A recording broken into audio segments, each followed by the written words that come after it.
Hi everyone, it's David Frederick, and thank you so much for stopping by my Composer's Corner. You know, this is the channel where we talk about things like scoring, sound design, synthesizers, synthesizer programming, craft, the industry, musicianship, all that fun stuff. And look, I understand there's a ton of content out there competing for your attention, but if you're here, I just want to say thanks a lot. I really appreciate you taking the time to hear what I have to say and what my guests have to say. Hopefully you'll find it of value and certainly of interest. And if you like this video, please go ahead and like it and also subscribe to our channel. You know, we've got a bunch of other videos and content that we're putting together with friends and colleagues in the industry on all kinds of topics that I think you're going to find really interesting and certainly helpful in your career, or if you're just interested in these kind of things. So I appreciate it. Let's get on to what we're talking about today. So today, my guest is the OG. The OG being my father, Dave Frederick Sr., or as you may know him in the industry as Dave Fredericks. You know, for those of you who don't know my dad has an amazing career. He's a lifelong musician. He's an award-winning keyboard player, but he was also one of the original pioneers at Arp Synthesizers. He also handled all their sales and marketing and was responsible for some of the most iconic synthesizers Arp produced: the Pro Soloist, the Omni, the String Ensemble, the Axe, the Little Brother, and a whole bunch more. But in addition to Arp, he also spent a lot of time as a pioneer at Octave Plateau with the CAT and the CAT SRM, which you can see over my shoulder. And he was also one of the original pioneers over at Kurzweil Music Systems. So, you know, my dad's been around the electronic industry for a long time. So today's conversation, we're going to talk about his song Stinger, which was featured on the Red Arp demo record. And this song is actually pretty interesting. There was a life before Arp, a life during Arp, and then, we'll talk about kind of what happened afterwards. But this is a really interesting conversation. If you're interested in Arp synthesizers, Arp history, synthesizer history, how this song came about, how this record was made, I think you'll find this conversation just really interesting and a lot of fun. So, without further ado, let's get into the conversation with my dad, Dave Fredericks. Hey everyone, we're here with my dad, Dave Frederick Sr., otherwise known as Dave Fredericks, the original. You know, so today, Dad, we're talking about the song Stinger. And as you know, this was the song that was on the iconic Red Arp demo records. But, you know, there's a lot more to this song that I think is an interesting story, and I wanted to talk about it a little bit. You created this song back, when I was just a couple months old, right? I mean, this goes back to 1967. Yeah, 67. Yeah. You were about 4 months old, I think. Right. And, where'd the song come from? Where'd the idea come from? I mean, it's got a spaghetti Western vibe, but, and we'll hear this in a little bit, but the original version is, a lot different than the one that was on the Arp record because, time signatures were different. I think you did this one in 5/4 and the one in on the Arp record is in 4/4. So, tell me a little bit about that. Well, that's a good question. I don't know. I mean, I was 20 years old, so I don't know where I came. It just came out of the sky somewhere saying East meets West. And I'm like, okay, where'd that come from? Have no idea. The title just popped into my head. And I came up with a 5/4 time. It just seemed right at the time to play that song in that tempo. And so my brother Bruce, of course, was doing the drums. And we just did the song, and I don't know why I did it in 5/4, and I don't know why I gave it the name East Meets West. It doesn't have any significance the first time around. The second time, yes, but the first time around, no. It just came up out of nowhere. Yeah. Well, it's interesting. I mean, obviously, I was just a couple months old when you recorded it, but I think you guys recorded that. I think the first thing for me, what was really interesting is it was both you and Uncle Bruce, my uncle playing the drums. And if you were 20, how old was Uncle Bruce? Like 16? Yeah, just about 16. Yeah. And you guys he was young. Yeah, I taught him how to play the drums. and I wanted something a little more dynamic than just organ and piano, at the clubs and stuff. And yeah, he did a great job. And on the weekends, I used to have him come down into the club and play with me. And so we ended up on the album together. Right. And you guys did that, if I remember, it was like some small studio in like New Bedford, Mass or something, right? Yeah, it's in New Bedford, Massachusetts. Yeah. We did there. Yeah. Was that your first album? Yeah, that's the first album. Yeah. The second one is Bold Brave Organ Extravaganza. Oh, right. Yeah, this one was Mr. Talent. Right. Yeah. Yeah. Do you still have that? Yeah, I do. Actually, yeah, it's a collector's. There it is. Oh my gosh. There you go. Back in the old days, man. Were you nervous doing the record? I mean, being only 20 yeah, I years was 20 years old, and we, first time doing a recording, I was really nervous. So the engineer who was doing the studio and the recording and stuff actually ended up getting a jug of wine and kind of making me more relaxed and happy. Right. Well, there you go. to relax me, and that's what we did. And Well, maybe that's why you ended up in 5/4. I'm surprised it didn't have a little more of a swing groove. It could have been. Yeah. I don't know why 5/4. Yeah, I just can't imagine. Yeah. It just blew me away when I listened to it later on in life. It's like, Yeah. wow, why'd you pick 5/4 time? I don't know. Yeah. It's just right at the time. Well, it's interesting, with that originally being with just organ and drums, it gave a really unique kind of sound to the song. And we're going to take a listen to that right now. So why don't we do that? Is there anything you want to let folks know about the original recording before we take a listen to it?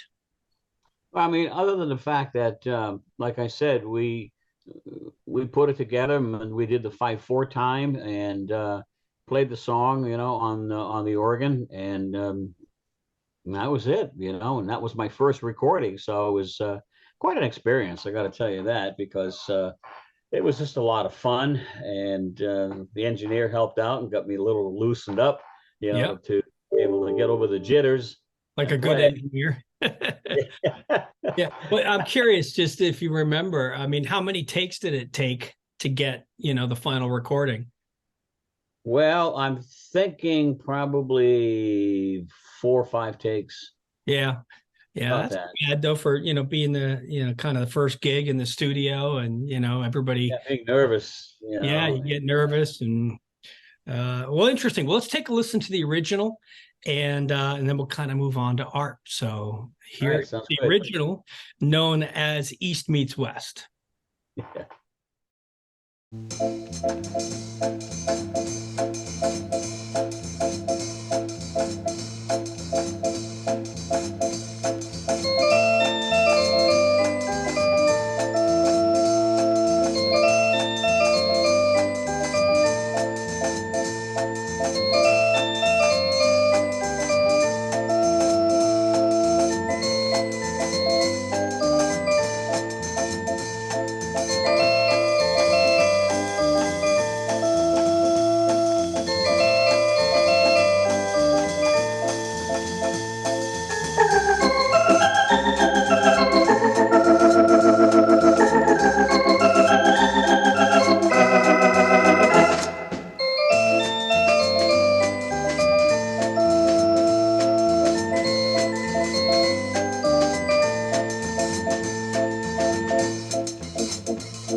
So that's awesome. Listening to that song, it brings back a ton of memories. I think it's super cool too, just to hear both you and Uncle Bruce playing at the same time. That's a really neat piece of family history and nostalgia for sure.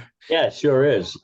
But what's really cool is you kind of took that song and kind of evolved it into being put on that Arp demo record, the Red demo record, which had you and Roger Powell, and I'm trying to remember. I think there may have been somebody else who played on that, but the song evolved from East Meets West to Stinger.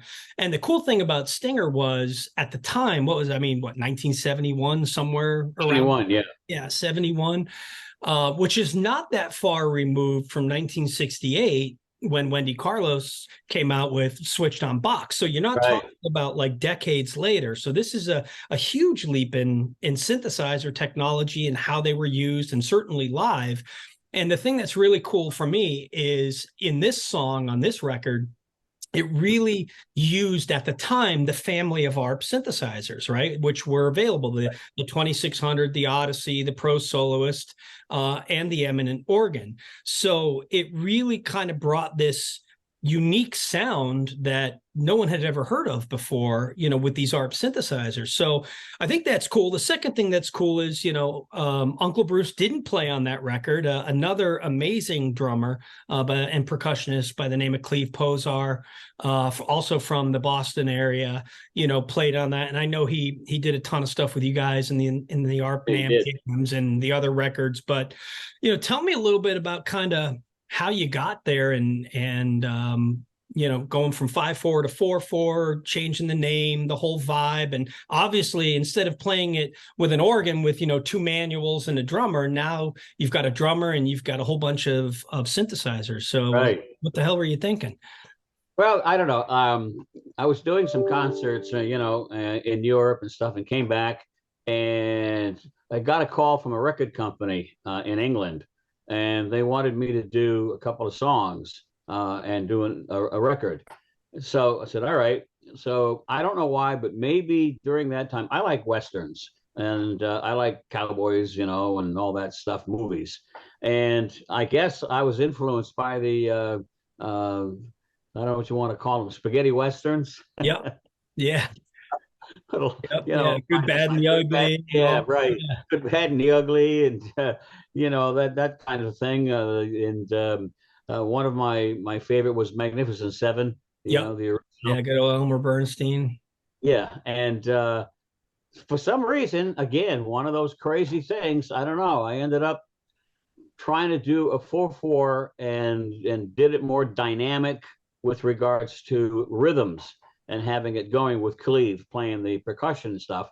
And it just, I don't know, I came up with the name Stinger. I don't know why.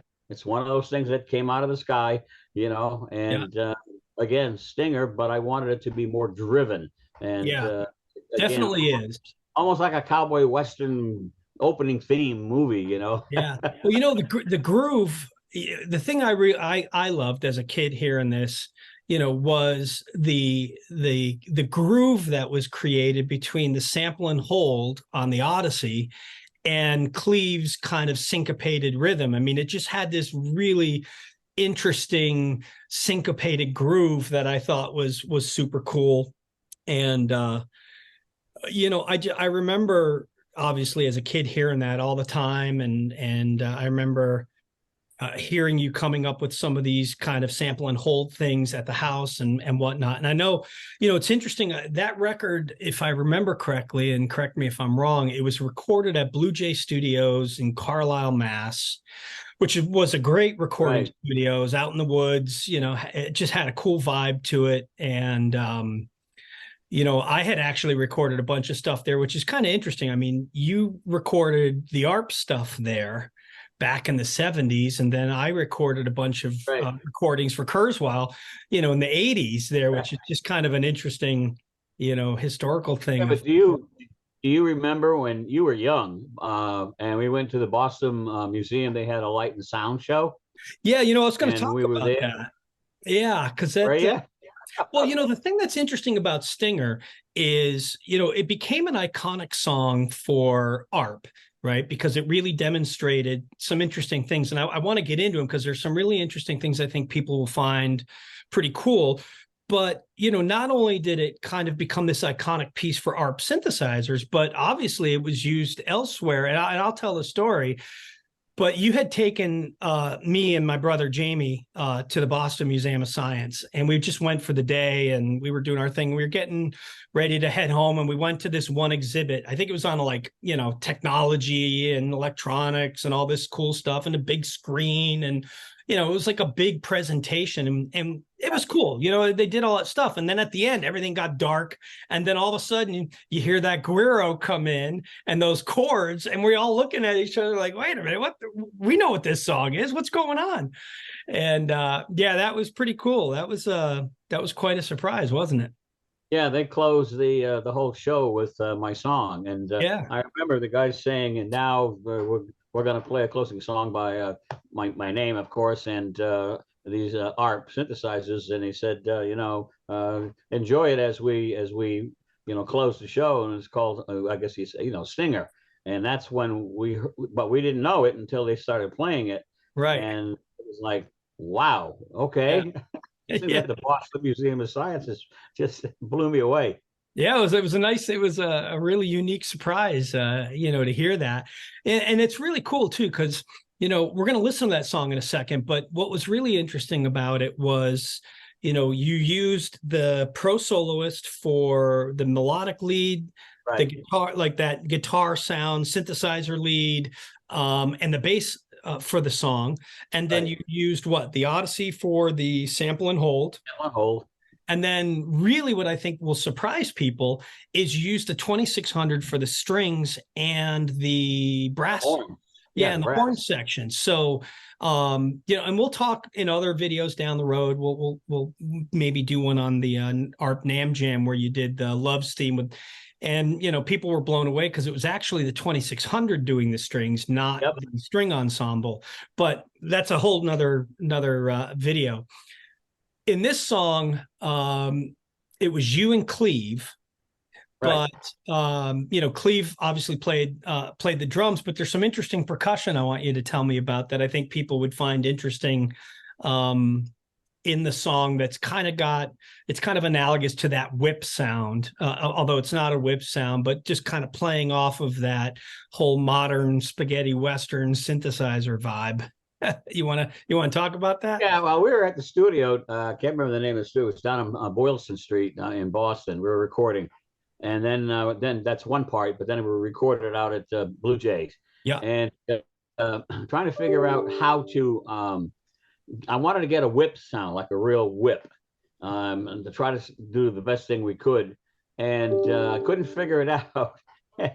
And decided, you know what? Why don't we do this? Let's grab there was in the back of the studio there, they had some materials and stuff. And I grabbed a couple of 2x4s and put them together. And basically, when you heard the song and you heard that sort of snap, that was 2x4s coming together like this.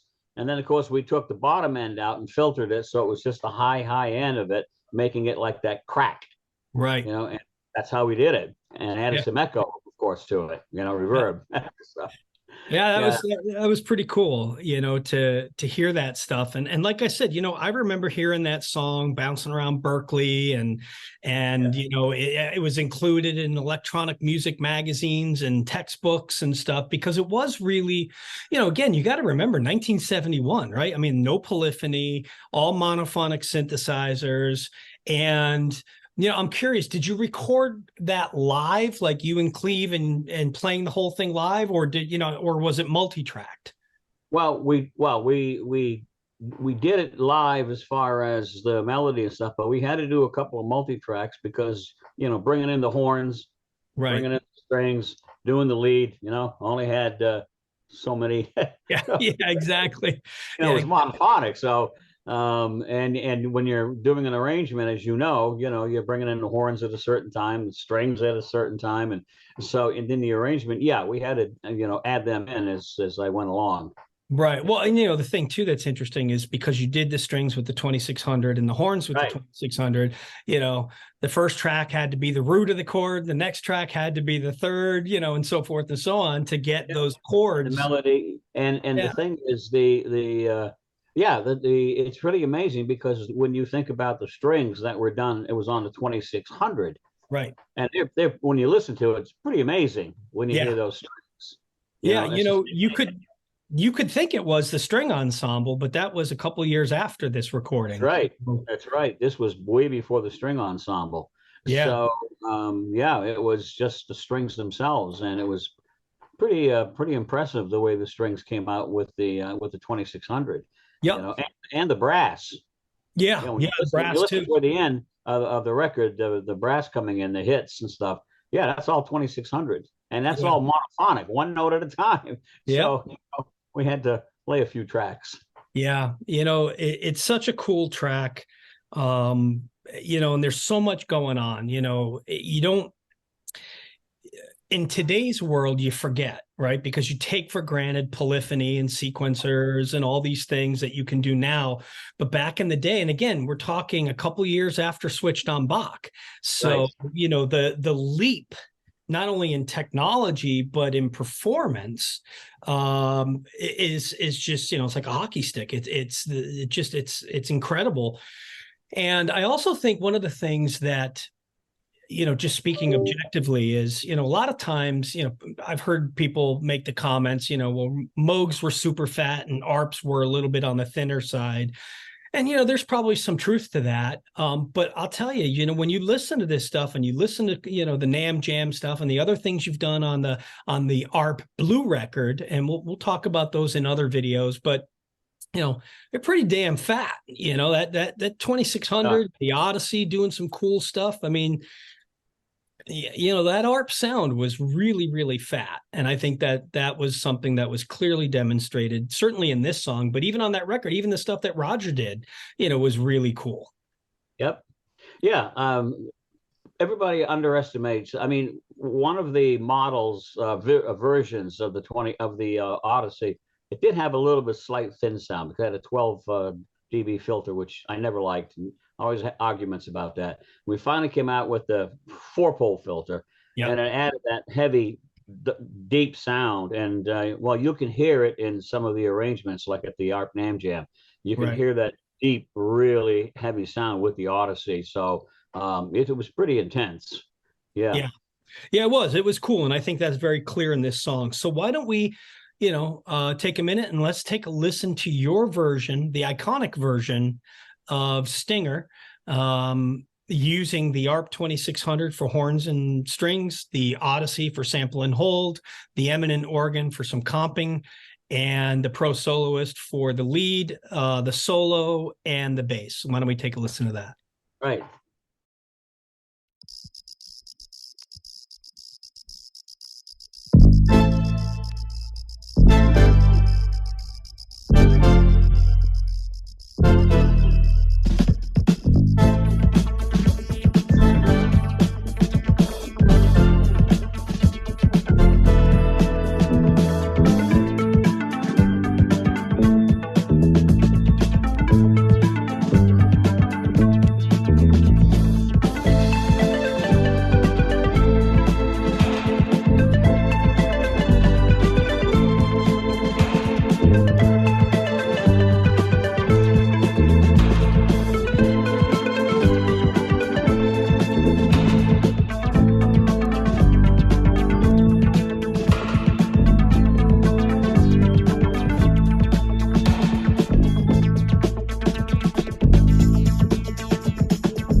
You know, I tell you, aside from being a cool song, um, just, it's so nostalgic for me because, these are the sounds of my childhood. I mean, these are the things I grew up with and learned how to play and emulate as a young player, and hearing these around the house and certainly hanging around the Arp factory or when you guys would rehearse for the NAMM jams.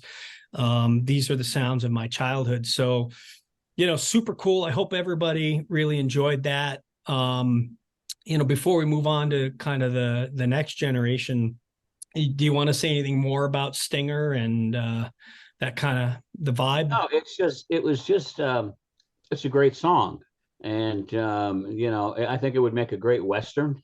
Yeah. Yeah, move, introduction or whatever. Yeah, it's just got a lot of things, and what they're going to hear next is what you took it one step further and added some really cool stuff to it. Then you'll see how it evolved from the basic organ to the synthesizers, and then what you did with state of the art stuff. It's just fun to be able to do this and listen to it, how it evolved, the three Yeah. levels. You Pretty know, great. so let's talk about that.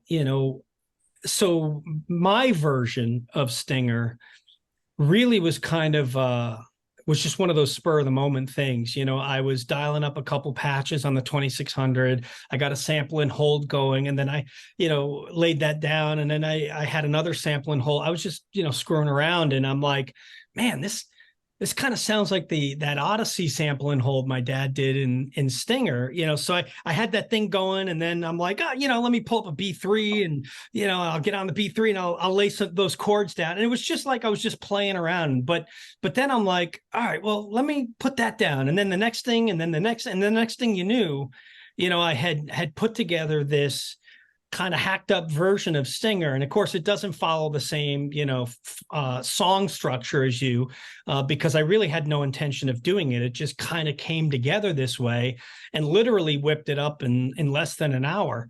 But it was a lot of fun because it was like, wow, this is like nostalgia. And then I'm like, well, maybe I'll throw my own, vibe an arrangement on it. Yeah, my little twist on it to pay homage, to the original.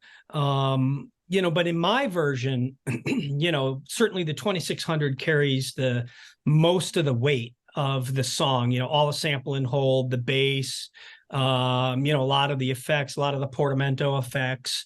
B3, instead of you use the eminent organ, I used a B3 for a little bit more of an aggressive sound.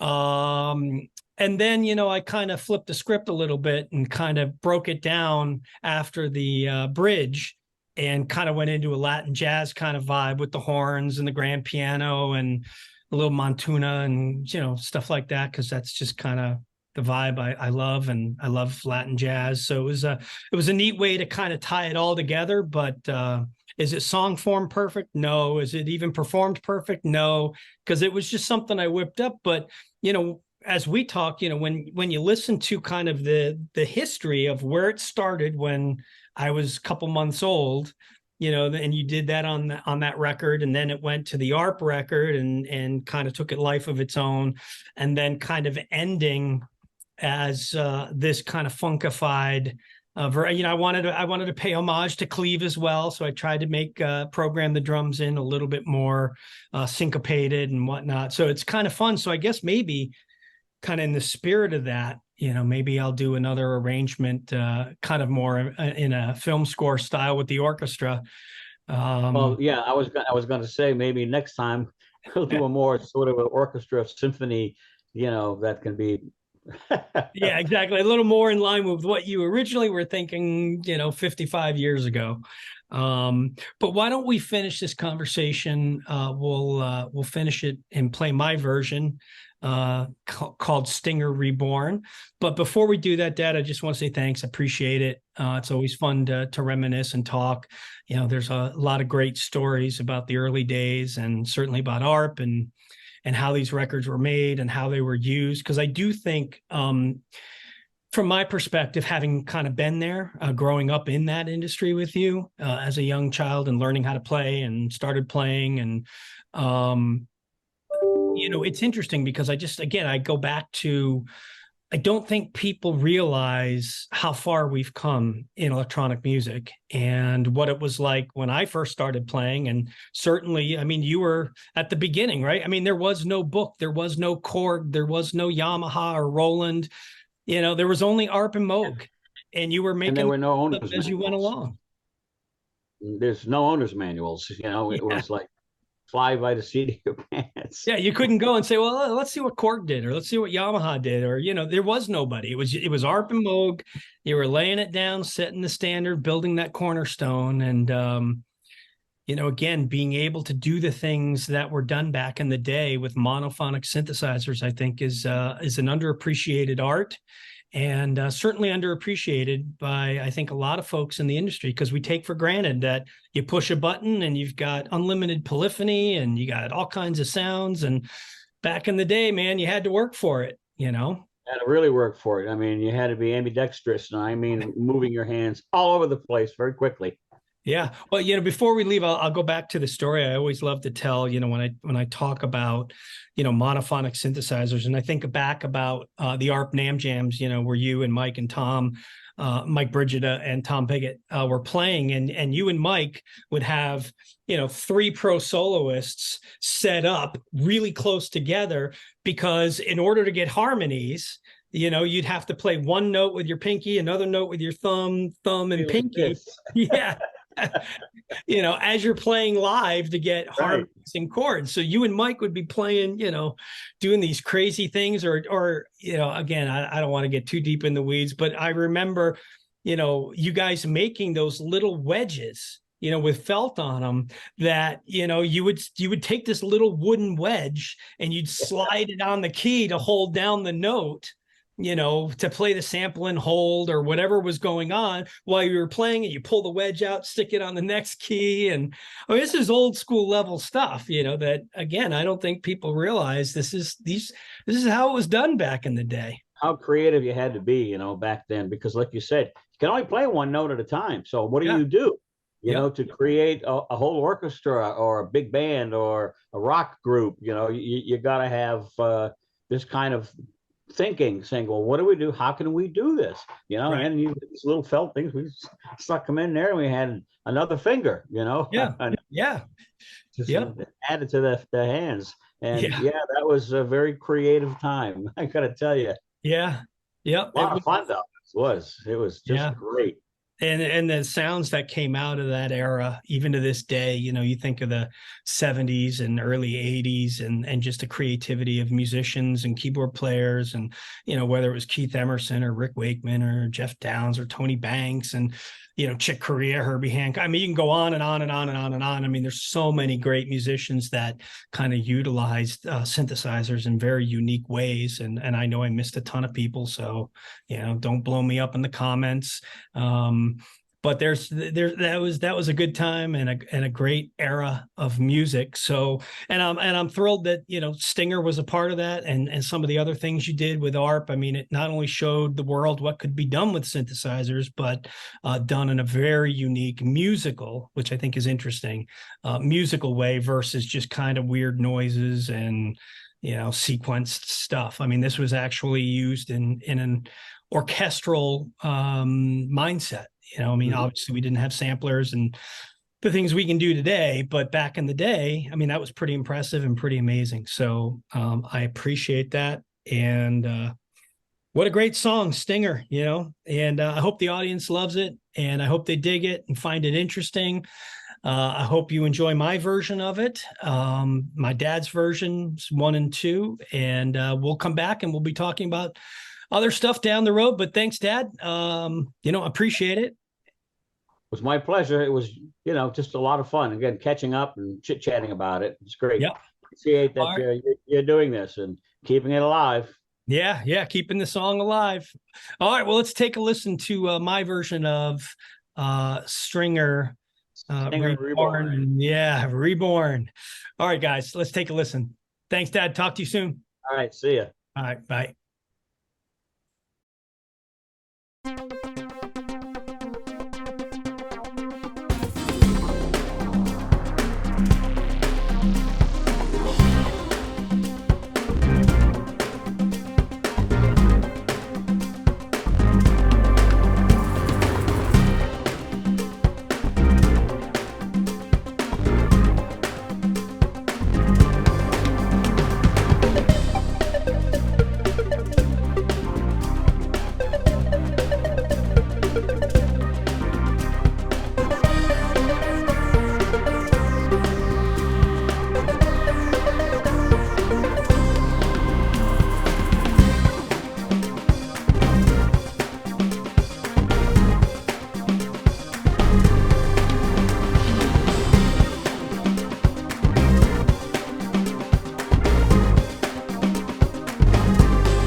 Well, there you have it.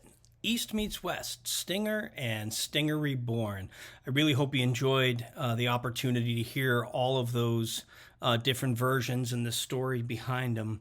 It's a lot of fun, and it's always a good time to reminisce about the old days, so to speak, of ARP in the early days and synthesizers in the early days. So I really hope you enjoyed that.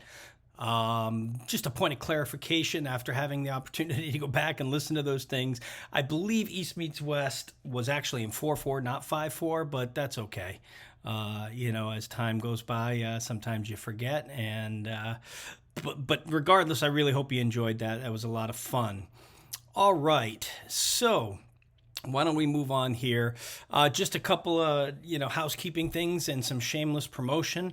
There's some really great stuff over at DFMG Signature Series website, my site, where I have synthesizer patch books, cinematic sound effects, sample packs, loop libraries. There's a lot of great stuff over there. If you're not a strong synth programmer and you're looking for some resources, that website has a ton of great stuff with my customized synthesizer patch books for the 2600, the Mini Moog, and the CAD SRM. So there's some cool stuff there. So check it out over at dfmgsignaturesfx.com. And then also, if you're interested in kind of my perspective and my team's perspective on all things music industry, craft, sound design, all that fun stuff, check out my blog at dfmgmodernaudio.com. A lot of cool stuff over there, and we'll be adding more and more content as we go along. Last but not least, I wanted to share with you something that we have been doing, and we're starting to promote it, but space is really limited just based on my schedule. But we've put together a really interesting mentor program. I get a ton of questions from new aspiring composers and sound designers and synthesists and scoring people, things like that. So I decided a while back to put together a mentor program for those folks.